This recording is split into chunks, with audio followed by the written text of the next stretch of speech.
Illustrator layers as After Effects shapes.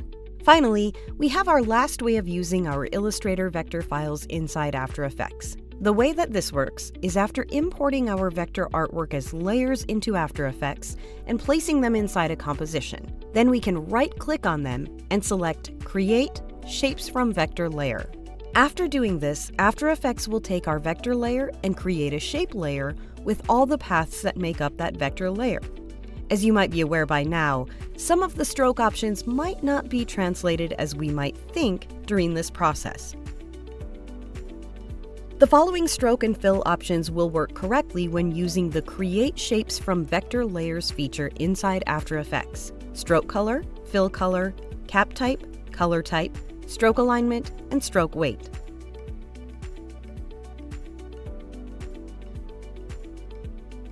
As for all the other options like stroke alignment, inside or outside, arrowheads, and profile, the same thing will happen as it has in our past examples. After Effects will transform them into paths.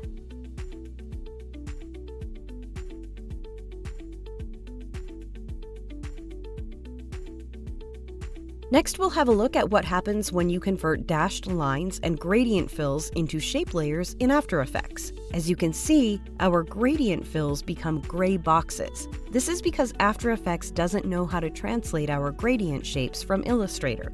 And as for our dashed lines, if we click on their paths in After Effects, we can see that even if it has been translated into Illustrator, the line has been broken up into separate paths. There's no reason to work with dashed paths like this, so it's also something you need to consider.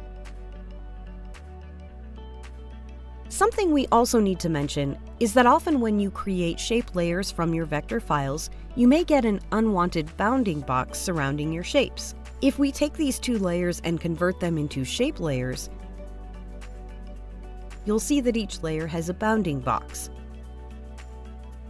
That bounding box represents the Illustrator artboard, but why is it happening and how can you fix it? In our Illustrator file, we are making use of transparency. After Effects doesn't know how to handle the transparency or blending modes when transforming objects into shape layers. An easy way to fix this is by removing any kind of transparency or blending modes. In this case, I'm going to put this at 100% opacity and save it. Now in After Effects, if I transform these layers to shape layers, the bounding box is just surrounding the shape.